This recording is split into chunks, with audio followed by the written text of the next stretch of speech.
How to show ruler and guides in Canva.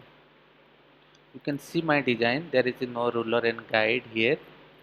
In order to add ruler and guide, go to File, go to Settings. Then there is an option called Show Rulers and Guides. Just click on it. Then you can see ruler and guide in the top and left hand side, and we can use it in our purpose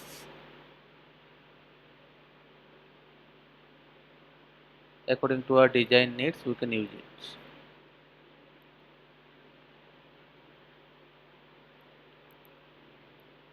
And if you want to disable it, same thing, you can go to File, Settings, then click on it.